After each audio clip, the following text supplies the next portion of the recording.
Good afternoon and welcome back. Today we'll be hearing from Gaunilo, a philosopher from Montpellier, France. Hello, Gaunilo, and welcome to our show.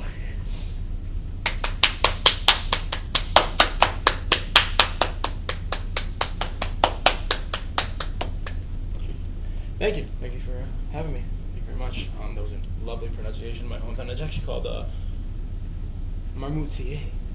Oh, That's yeah. the correct pronunciation. That's right outside of Tours, right? Yeah.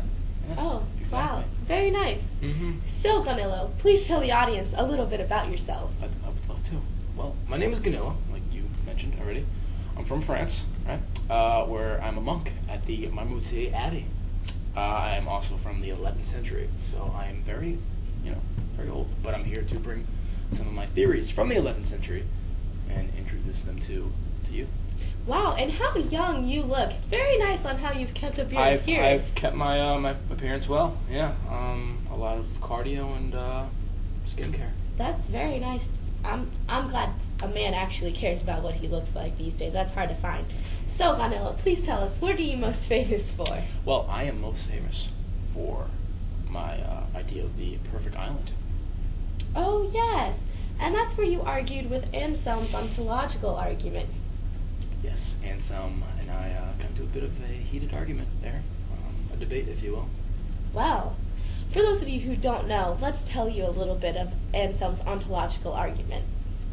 First, he says, let God equal the greatest possible being. And then he begins to say, since the idea of God is not incoherent, meaning we can understand what a God is, then it is conceivable that God exists. In other words, because we can think of God, God exists in our understanding. And then, if God exists in the understanding, then God must exist in reality. Now, many of you may be asking, well, why? Because a God that exists in the understanding and in reality is a greater being than any being that exists in the understanding alone. Therefore, God exists in reality. Now, Gaunilo, please tell us why you disagree with this. Well, here's what I think.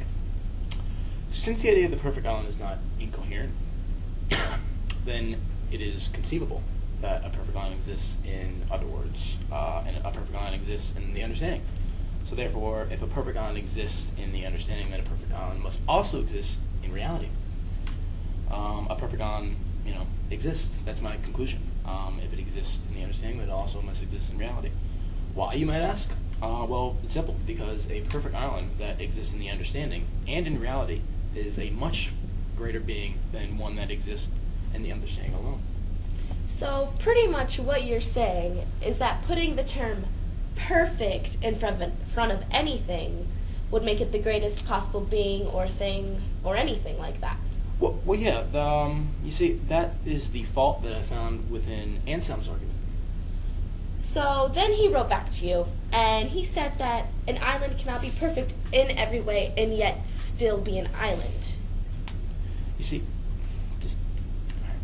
Anselm was wrong, okay?